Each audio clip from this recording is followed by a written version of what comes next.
Here with more is Kentucky Senator Rand Paul is with us. Senator, welcome back to the program. Good to see you, sir. Glad to be with you, Sean. A lot of response tonight to the president saying the following, that ISIL is not, of course this is the Islamic State, Islamic. Let me play the cut for you. ISIL is not Islamic. No religion condones the killing of innocents, and the vast majority of ISIL's victims have been Muslim. And ISIL is certainly not a state. It was formerly al-Qaeda's affiliate in Iraq and has taken advantage of sectarian strife and Syria's civil war to gain territory on both sides of the Iraq-Syrian border. It is recognized by no government, nor by the people it subjugates. ISIL is a terrorist organization, pure and simple. Senator, are we back to Fort Hood's workplace violence? Are we back to man-caused disasters and overseas contingency operations? Do you agree with that statement? Well, I think there was one important point that he was making about them not being Islamic or a form of true Islam. Ultimately, civilized Islam will have to step up.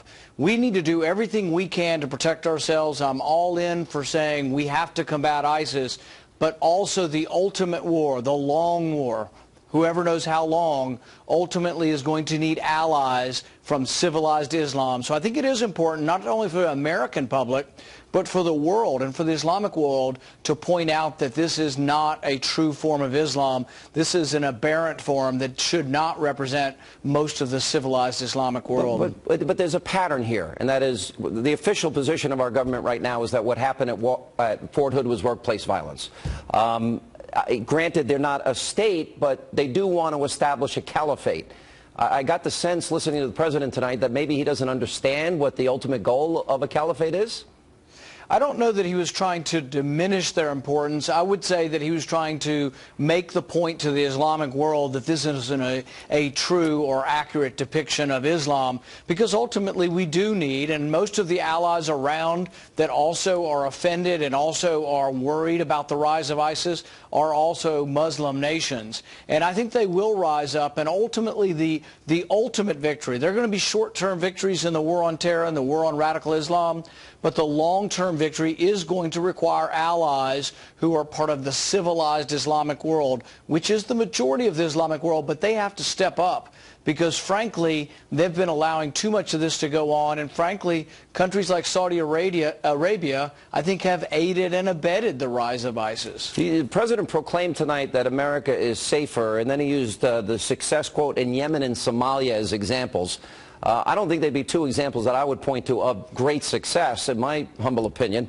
Do you believe America's safer? Do you think what's happening in Yemen and Somalia are examples of a policy that's working that he's going to employ here? No, absolutely not. Libya is a disaster. Libya is a jihadist wonderland. The jihadists are swimming in the embassy swimming pool in Libya. Syria is a disaster. It's chaotic. Iraq is a disaster, and Iraq is chaotic. But the one thing we need to remember about all of this, while I do support doing whatever it takes to take out ISIS, we need to remember how we got here. And the reason we got here is because we took it upon ourselves to topple secular dictators who were the enemy of radical Islam. Assad, as bad as Assad is, he is an enemy of ISIS. He is an enemy of radical Islam. As bad as Gaddafi was an opponent of radical Islam. As bad as Hussein was. I might take issue with you, because what you're saying is that we created this. I would argue that the war in Iraq was won, that the surge was effective, that we had an emerging democracy, albeit an imperfect one, and that the only thing that we needed to do was keep training forces and intelligence forces on the ground, which the president's now doing, which would have prevented all these cities that Americans fought, died, and bled for from being taken over by ISIS. I believe the vacuum was created by President Obama's policy. I think you have a good point, and I don't disagree with it. The only thing I would say is that we didn't create the conflict. The conflict's been going on for 1,000 years. The conflict is between a bizarre, barbaric form of Islam versus the rest of Islam. It's Sunni versus Shiite. It's a long, ongoing war. We didn't create it, but we did allow a festering of chaos when we toppled the secular dictators. There have been 4 secular dictators that have gone: Gaddafi, Mubarak, Assad maybe, and Hussein.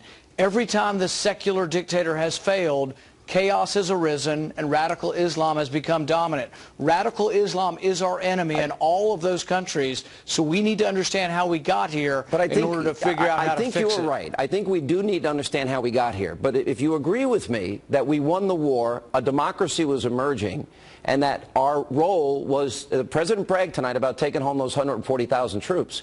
If we had kept intelligence forces on the ground, which he is now going to send back, if we kept training forces on the ground, counterterrorism measures on the ground, I would argue that ISIS would not have had the opportunity to take all the cities that so many Americans fought and died for. And that, to me, is if a war's won, you've got to, keep the victory. Let me go to, as a matter of fact, let me go to President Bush's comments, because I think President Bush was 1,000% correct in his prediction about what would happen if we pulled out too soon. Here's what he said. Begin withdrawing before our commanders tell us we are ready would be dangerous for Iraq, for the region, and for the United States. It would mean surrendering the future of Iraq to al-Qaeda. It would mean that we'd be risking mass killings on a horrific scale. It would mean we allow the terrorists to establish a safe haven in Iraq to replace the one they lost in Afghanistan. It would mean increasing the probability that American troops would have to return at some later date to confront an enemy that is even more dangerous. Senator, could he have been any more right? Well, I guess the question would be, we have the same situation in Libya. Are there enough troops to stabilize Libya? Are there enough troops to take over and stabilize Syria? And are there enough troops to take over and stabilize Iraq?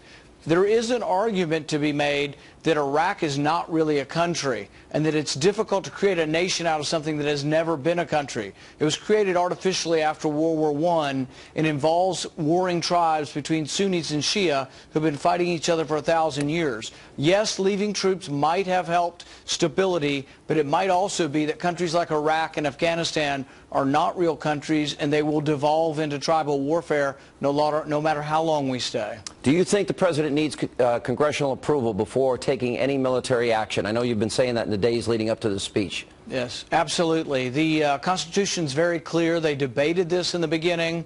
Hamilton, as well as Madison, are very explicit in the Federalist Papers. They say, we gave the war-making power to Congress because we wanted to make it difficult to go to war.